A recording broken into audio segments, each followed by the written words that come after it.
Welcome to Modern Animism, a holistic spiritual path. I'm your host, Laura Giles. Thanks for joining me on this beautiful almost fall day. Today I'm going to share how important it is to be in touch with your body, to be present, and to be aware of what you're saying and doing so that you can have a clue of what's lurking inside you so you can heal it. I'm going to help you see your shadow. It hides, trust me. But before we dive in, let's not forget to give gratitude to the ancestors and elements. I acknowledge and thank the element of earth for keeping us stable. We had that huge hurricane that hit a lot of people, so feeling the earth right now feels really important to me. That sense of being balanced, grounded, and feeling our footing is essential to moving forward. So thank you, Earth, for giving us a way to get rooted again after big upheaval happens. I acknowledge and thank the element of air for the wind that clears things out and makes space for new things, for bringing us whispers from the other world and helping us to communicate with each other with words, song, art, dance, and dreams. Thank you. I acknowledge and thank the element of fire for the drive that helps us to begin again, keep going, and make that final push towards our destination. Life's not always easy, and we need that fire inside to purify and destroy sometimes, so thank you, fire. I acknowledge the element of water and stand in awe of your mighty power. We can think of water as weak, but softness can wear away stones. And if you put some wind with water, it can wipe out earth, fire, and life itself.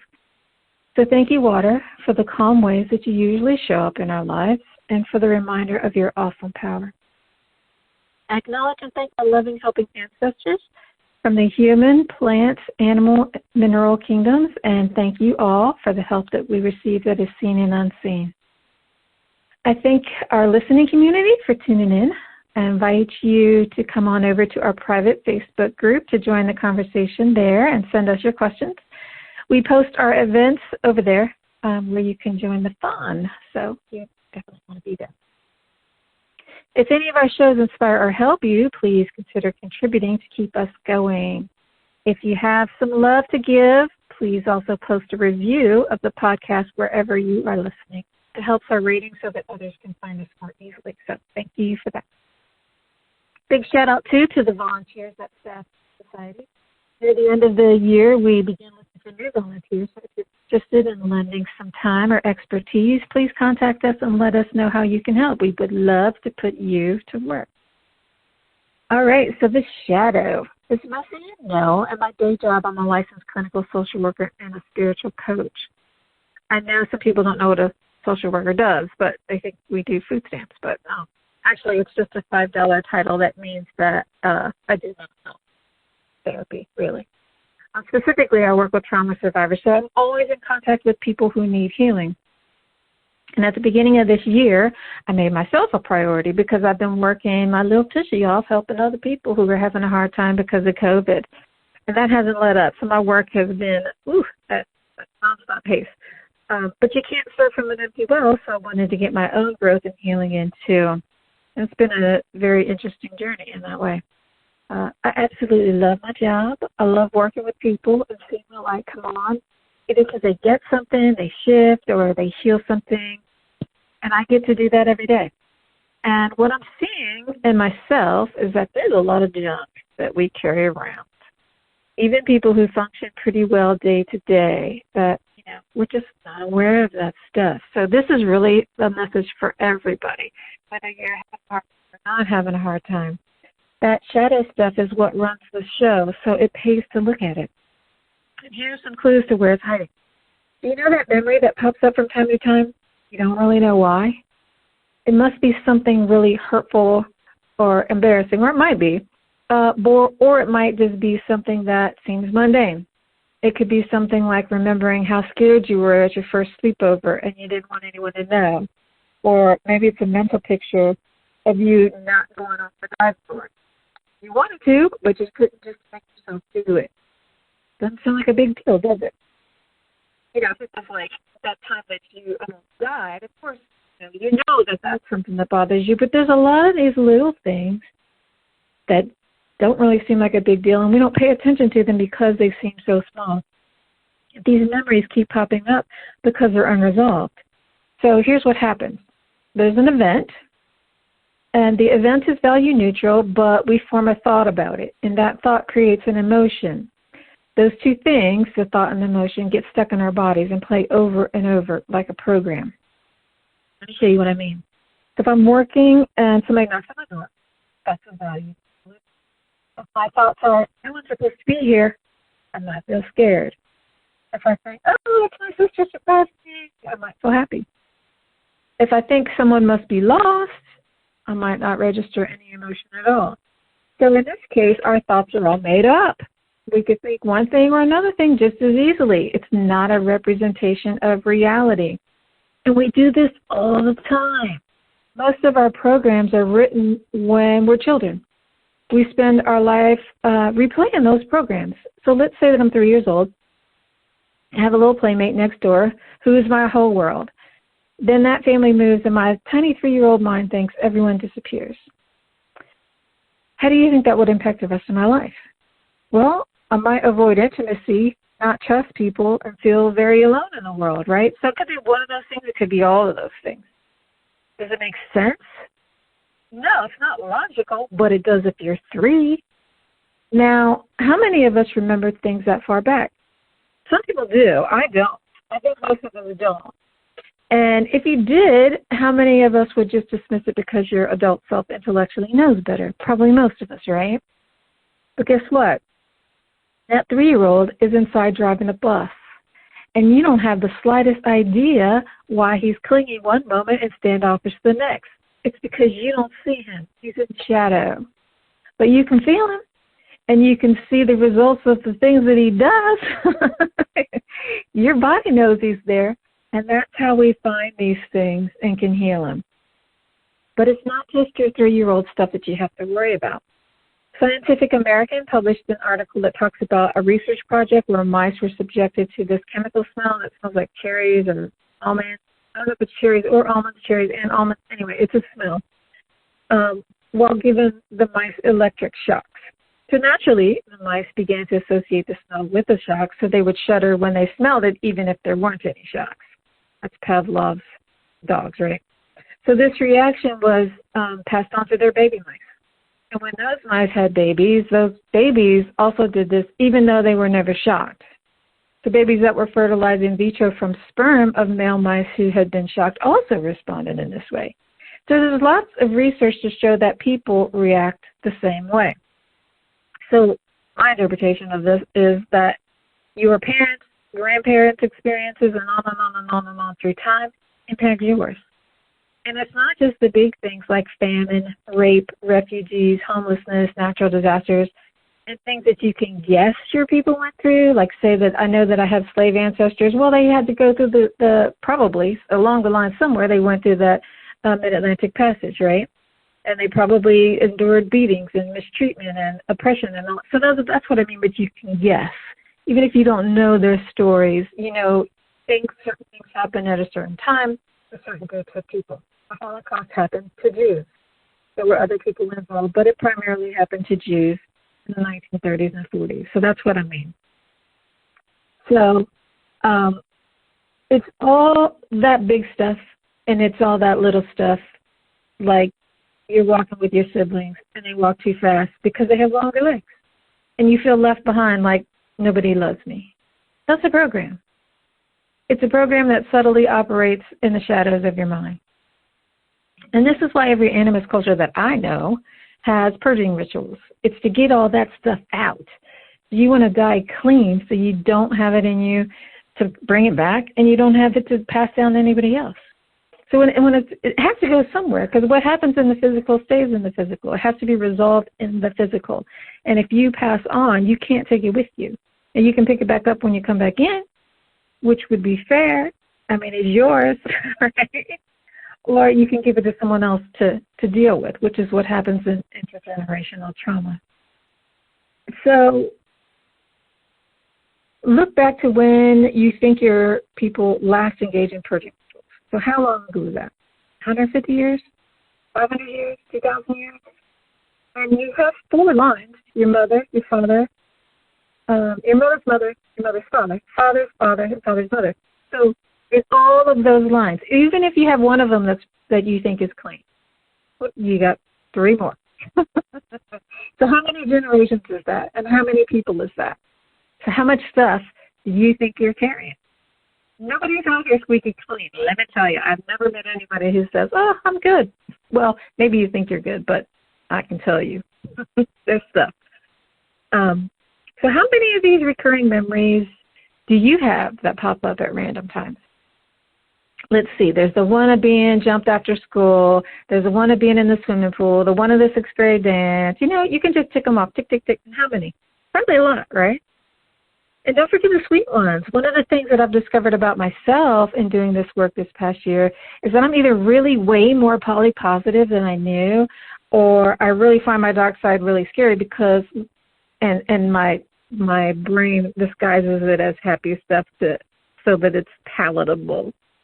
Because my stuff comes up as happy memories, cartoons, and totally nonsensical stuff. And I'm not sharing this to make this all about me. I'm telling you this in case you're the same way. And you're sitting there thinking, oh, I don't have any problems. Everybody has stuck stuff that's jamming up the works. And until you have no mask, no feelings about how things impact you, you're going to have stuff. I don't know any human who can do that. So that's not a bad thing. It's just a human thing. So what I mean about positive stuff is, let's say that I'm exploring the terrain for things to release and I decide I want to work on money, so my relationship with money. And my body says that issue is in my shoulders. When I connect to that memory, I get a memory of a birthday party that was really happy. Got lots of presents that year. Lots of people came. It was a love fest. So what's bad about that? How could I have picked up a limited belief or a hurt when it was so good? Well, guess what, all you positive people out there? It may just have been as you remembered it, but there was something that was hurtful. So let's say that as you were opening all your wonderful presents, one of your friends laughed at your My Little Pony because she thought you were too big for that. It was the one thing that you wanted more than anything, and now she's ruined it for you. And your thought is something like, people are going to laugh at me. And that's been playing in your head ever since, in the back of your mind. So that's really messed up, isn't it? You have all these happy memories, and yet there is a little bit of dynamite smoking at the birthday party. So again, your adult self can rationalize, oh, we were just kids, but that does nothing for the child inside of you who feels that way. And that's because you can't fix right brain stuff with left brain strategies. Emotions aren't rational. Now let me let you in on another secret. If you make stuff up, it doesn't matter either for the same reason. And here's what I mean. Let's say that I want to work on a block to love, and my body says it's in my jaw. Okay, so my jaw is clenched. I don't get a memory, but I do see cartoons of the Wonder Pets tripping one another. Okay, go with that. Trust whatever comes up. People sometimes will sit there and say nothing when I'm guiding them because they think that what shows up is nonsense. So no, that's your brain speaking to you in signs and symbols. Maybe, it's not a real memory, obviously. If it's a Wonder Pets, it's not you. But maybe that memory would be too overwhelming for you. And maybe it's not your memory, so because it belongs to one of your ancestors or something. So there isn't one. But you got the answer anyway, so go with it. That Wonder Pet story will lead you where you need to go to get that healing if you follow the trail. Same is true if you kind of zone out and get another story of another time and place. You see something happen to someone, but it isn't you. So maybe it's your past life. I've had that happen too. Or a parallel life or some other dimension. You're connected to all the yous that have ever existed. You carry everything that's unresolved. You have all that unfinished business, and the more you lighten your load, the easier it is to see all the rest of the garbage that's in there. It's also a lot easier to breathe, move, choose, and be sovereign because you're not haunted by maladaptive programs. So when you heal energetically in this way, it removes the seed. And if there's no seed, there's no tree and there's no fruit. It might also remove it from your children if they want to release it. So let's talk about that. I've had clients who choose not to let go of things. We can get the energy down to a 1 or 2, let's say, and there's just a tiny bit there, and they say they don't want to go any further. And you know what? That's up to you. You don't have to let go of anything. And the reason why we have maladaptive coping skills, or the reason why we do everything, it's not just the maladaptive stuff, is because it works. So if we exercise to stay fit and we like that outcome, we're going to keep exercising. If we drink because it makes us more sociable and fun to be around, we might keep drinking even if we know we spend too much, we make poor decisions, and we don't feel well afterwards because the reward outweighs the cost. But if this is you, my suggestion would be to look deeper. There's something underneath that has to be dealt with before it's safe to let that thing go. So let's say that, for example, we're releasing something like I'm not good enough. And this pattern has made you a slave to money. So you work like a fiend and always have so that you get awards and you can buy stuff and show the world that you are good enough. And as painful as that is, as much as it takes you away from being able to enjoy your life, you don't want to let it go because there's also a pattern of people leaving. So as long as you have a fear of being left, you want to hold on to that money and that drive so you have something to fall back on. Got it? So when people say that healing doesn't work for them, it's not that healing fails. It's the order of operation, in my experience. And safety has to come first. If it's not safe to heal, people won't heal. If they don't trust you, they're not going to heal. They don't trust themselves. So it's always going to come down to that earth energy. That's why when I'm doing a circle, up and in a circle, I always start with earth because I want that earth beneath my feet before anything. Same with you. Same with your clients. You're working with people. You got to give them a stable foundation. Because if they fall, you want to fall on something. You don't want to just be flailing through the air. Oh, there's a next end. You know?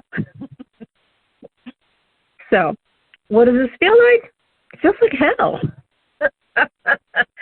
Because you feel all the angst and pain that was so horrible the first time that you pushed it down and pushed it away. Because there's no free lunch. You know what? When you feel these things, you got to feel them. But here's the thing. It only lasts seconds to moments. Emotions move. They flow. They fade. It's not like they hang around for weeks or months dragging you down, at least not usually. They're usually like a tornado. It's quick. Worst case scenario, it's like a hurricane. It can last longer, but it still does a real good job of cleaning stuff out. And yeah, like both of those things, the clearing often leaves a lot of junk to clean up afterwards. So the healing isn't instantaneous, it's a process. It might happen in an instant, but then there's all this residual. If I realize I've been carrying a get away from me program, I might have a lot of apologies to make and a lot of relationships to repair. Because hurt people. And we're all hurt sometimes in some ways. So it pays to have compassion with people because we all have our turn of being on both sides of that.